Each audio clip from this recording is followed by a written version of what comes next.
Good morning. It is Wednesday, November 19th. Here's what we're working on. I'm Simone Gavros reporting live in Hamilton. We're going to be getting a sneak peek inside the brand new TD Coliseum ahead of the grand opening on Friday. CFO of Canada Post says it is effectively insolvent. Drops it back to Nylander, pulls it around, Nylander back, and scores!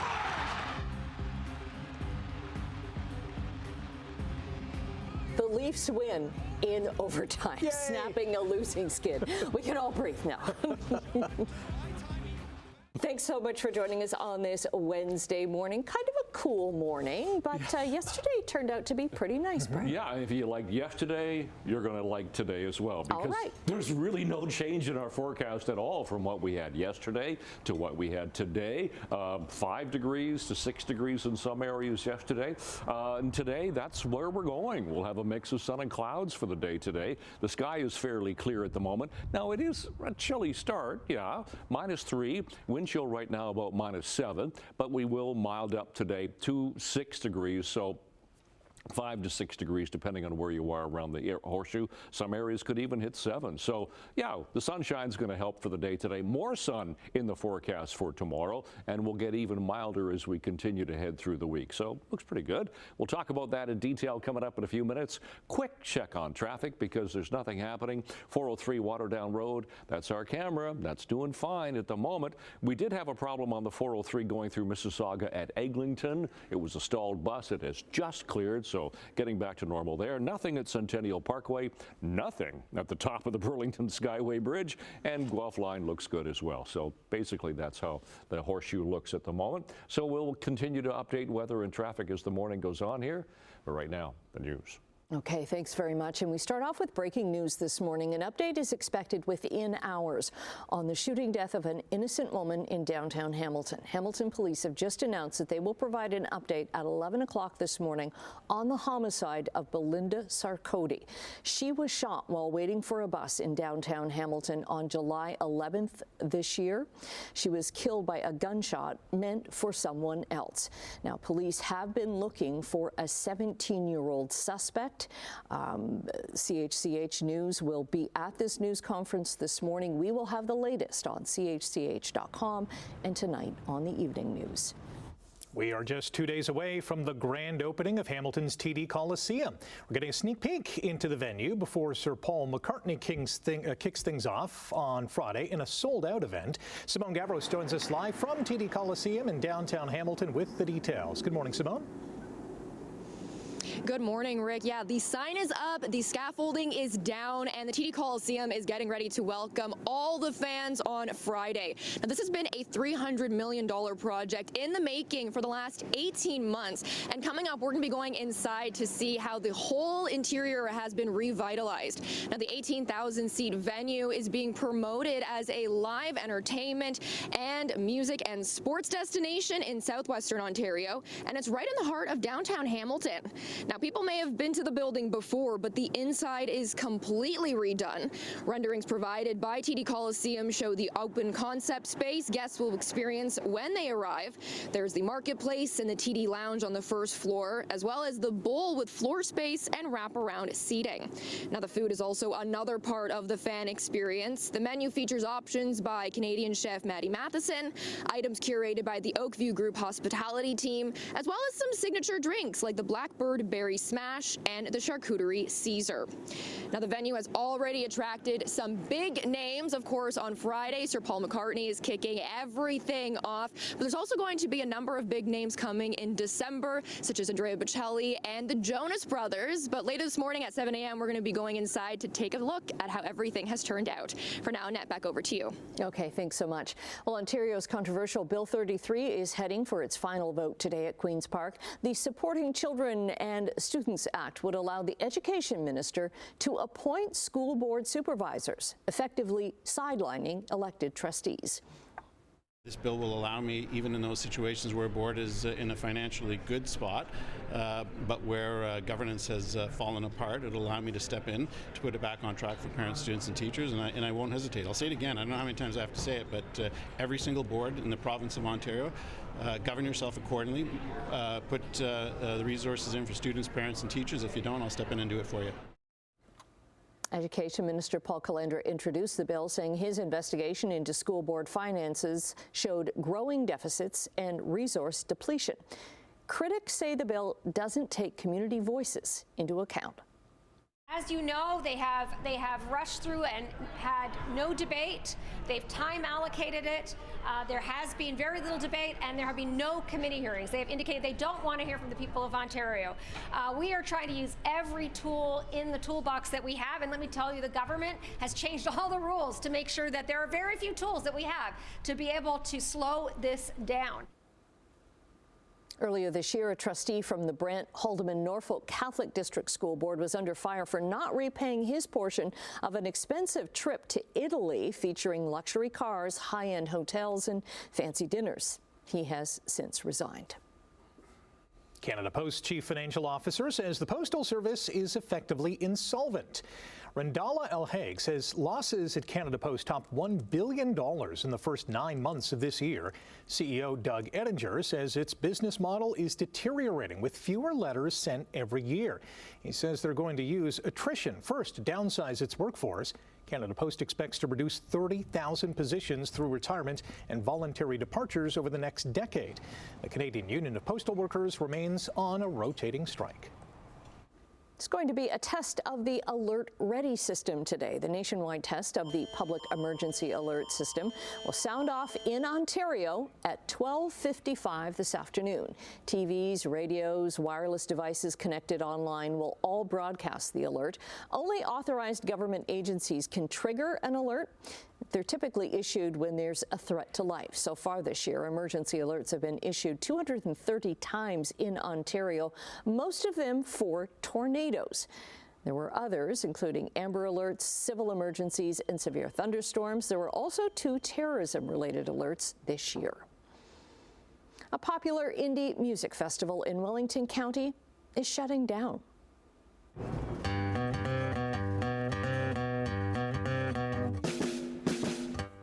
The Violent Femmes were there a couple of years ago. The organizers of Riverfest Elora announced the closure on its website, saying the expenses in the last couple of years have grown and, quote, vastly outpaced revenues. Riverfest Elora lost more than $1.2 million in the last 3 seasons. It blamed a mix of escalating production and infrastructure costs along with declining sponsorship. The festival thanked fans for, quote, dancing in the rain and celebrating in the stars. Organizers will be reaching out for refund details for those who bought early bird tickets for 2026. Sportsline, the Maple Leafs brought a 5-game losing streak and an injury-depleted lineup into their game against St. Louis last night. But it was the visitors who were singing the blues. Doris holds as Toronto changes. 3 Blues converge on him. What an effort. Throwing, kept it alive. Kicks it free for Riley. Drops it back to Nylander. Pulls it around Nylander. Backhand shot, scores!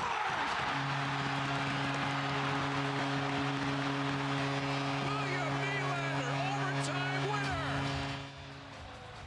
Willie Nylander scored with 54 seconds left in OT to give Toronto a much-needed 3-2 win. Jake McCabe and Steven Lorentz also scored for the Leafs, while Joseph Woll made 27 saves for his first win of the season. The Buds played without 7 regulars, including captain Austin Matthews, forwards Matthew Nye, Scott Lawton, and Nick Waugh, as well as defensemen Brandon Carlo and Chris Tanev. As expected, Bo Bichette has rejected the Blue Jays' 1-year, $22 million qualifying offer for next season. The organization extended the offer to ensure they'll receive a compensatory draft pick if Bichette signs a free agent deal with another team. Bichette has said that he wants to stay in Toronto, but that won't stop other teams from trying to lure him away with a big contract offer. Inside, crossing, coming towards Oluwaseyi, he falls to Kone! And Ishmael Kone gives Canada the lift-off in Fort Lauderdale tonight. Ishmael Kone scored in the 23rd minute. Promise David added another in the 83rd as Canada beat Venezuela 2-0 in a feisty World Cup tune-up match. Both teams were handed red cards as the Canadian men improved to 7-2-5 this season. Next up, the World Cup draw in Washington, D.C. on December 5th. Curacao salvaged a scoreless draw with Jamaica to become the smallest country by population to qualify for a FIFA World Cup. The island nation, located just north of Venezuela, has just over 156,000 residents, which is less than Burlington. Iceland, with just over 350,000 citizens, was the smallest country to reach the World Cup when it qualified in 2018. Bishop Ryan won the Golden Horseshoe Athletic Conference Senior Football Championship on home turf yesterday, blasting Burlington Assumption 31-7. Ben Kingston returned a missed field goal for a 115-yard touchdown to put an exclamation point on the Celtics' undefeated season. The victory comes a week after Bishop Ryan won the Hamilton Wentworth Catholic Junior title last week. Bishop Ryan now moves on to the OFSA Bowl Series in Guelph on Monday, where they will face the Catholic Central Crusaders from London in the Western Bowl.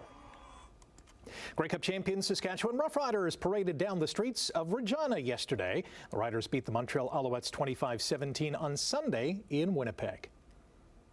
To that end, we're learning more about the hamstring injury that limited Alouettes quarterback Davis Alexander in Sunday's big game.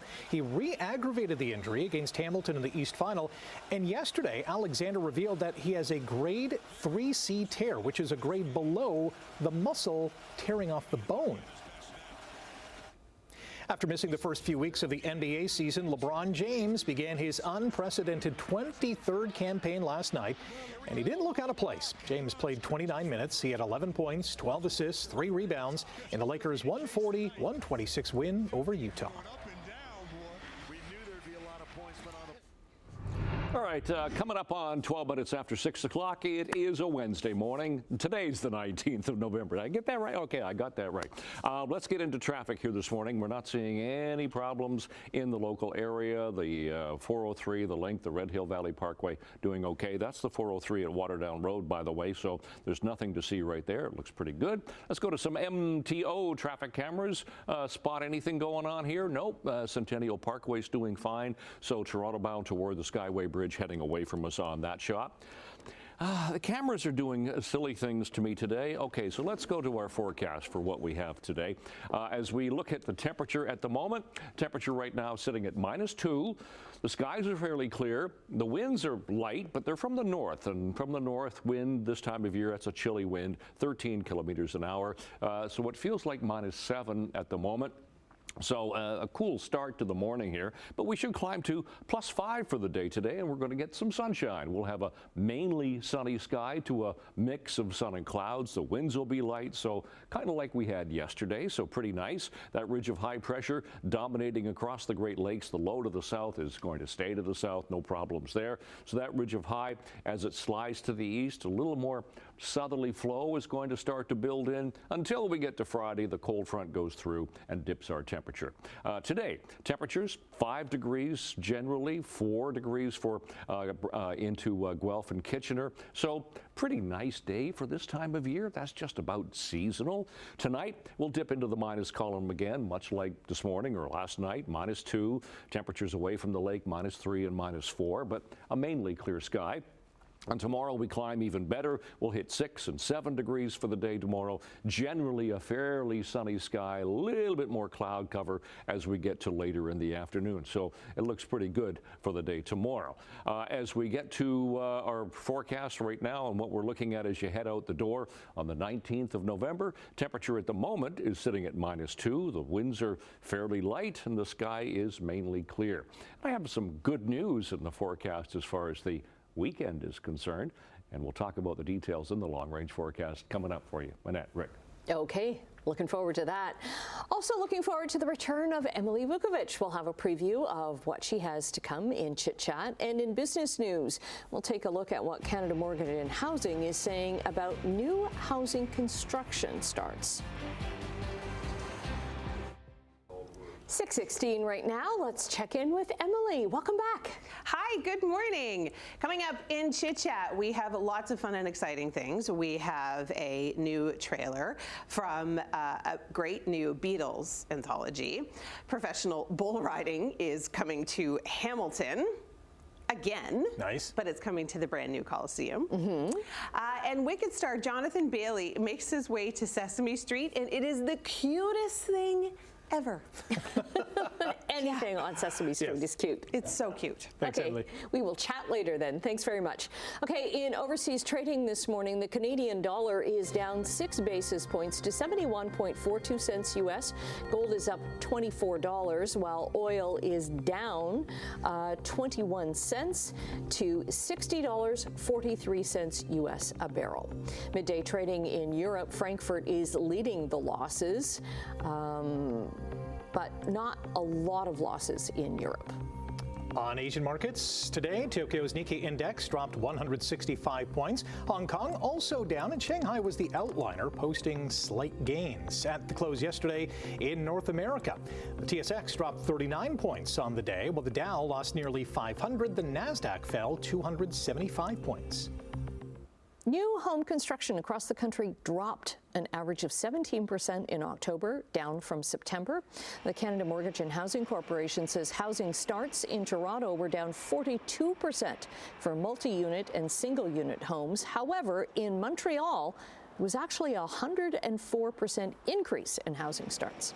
Now, the federal budget, which of course just passed, pledges $25 billion to be spent on housing over the next 5 years.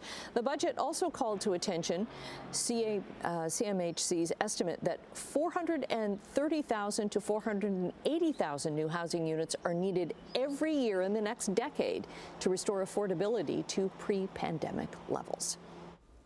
The Canadian Olympic Committee has unveiled the different looks Canadian athletes will be wearing at the Milano Cortina 2026 Olympic and Paralympic Games. Lululemon is once again the designer. This is how Team Canada will be outfitted for February's Games. This next picture shows Burlington's Emma Malte modeling what they're calling a shacket. The fabric should regulate temperature. Malte, of course, will be part of the women's hockey team. Finally, Canadians will be wearing puff-style jackets and insulated pants when on the podium. The Milano Cortina Olympics begin February 6th. The company behind Thai Express, Cold Stone Creamery, and Mucho Burrito may put itself up for sale. And the company is called MTY Food Group, and it's hired a financial advisor to look at its options. The goal is to look at any potential moves to boost shareholder value, and that includes a possible sale. MTY's shares have been under pressure this year because the fast food industry is facing rising costs, increased competition, and a lot of economic uncertainty. This review, it says, is still in the early stages, and the company stresses there is no guarantee it will result in a sale. Canada and South Africa are negotiating a new trade and investment pact, one that could see more South African wine on Canadian shelves in exchange for Canadian gas exports. South African High Commissioner Riais Sheikh says his country is seeking a strategic partnership with Canada, calling it a gas for wine deal. He says the discussions are centered on 5 key sectors: agribusiness, infrastructure, mining, energy, and advanced technologies. Sheikh adds South Africa is interested in buying Canadian liquefied natural gas, but only if the necessary export infrastructure is built. The talks are ongoing as both countries look to strengthen their economic ties.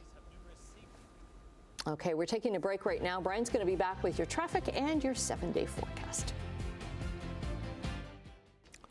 All right, staying on time, 6:23 on this Wednesday morning. Problems around Cawthra, and this is all just because of lingering construction. So what you're looking at, Niagara-bound or westbound lanes heading away from us, and as you can see way in the distance there, we've got a left lane blocked, so everybody's got to squeeze over to the right-hand lanes, so that's really causing a slowdown as you come past Dixie toward Cawthra, toward Cooksville Creek. So let's check some other cameras, and we'll keep our fingers crossed here. QEW 405, nothing there.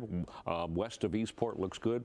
Guelph line through Burlington. Flip ahead to Lorne Park in Mississauga. Even the 403 is doing fine. We did have a disabled bus in that area, but that is now cleared, which is good. All right, our temperature has come up from last hour. Last hour we were sitting at -3. This hour we're sitting -2. We'll take that. We have a wind chill of -7. And for once, for quite a long time, Hamilton's not the cold spot on our list here. -3 into Mississauga, but on the plus side, +2 for Grimsby. And for Toronto, for school today, should be 0 for the first bell and 5 degrees after school, mix of sun and clouds generally. Those are our seasonal temperatures for this time of year, and as well the sun times for the day today. Sun comes up at 7:17, records for today as well. So today, sunshine, mix of sun and clouds, we'll call it. Temperature at 5, -2 tonight, wind chill about -4. And then tomorrow we climb to 6 degrees. We'll have sunshine, a mainly sunny sky. Friday, we climb even further, but we do get some showers. That's because of the approaching cold front. But a 10-degree high, and that cools off. But the good news is for the weekend, we now get some sunshine in our forecast. Mix of sun and clouds, 6, then 9. Chance of showers on Monday and fairly cloudy for Tuesday.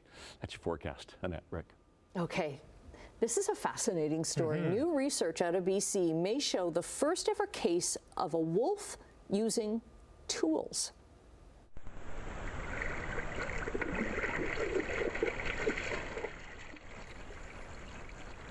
The Halesuk Nation has been setting baited traps to control invasive green crabs, but many were mysteriously dragged to shore and torn apart.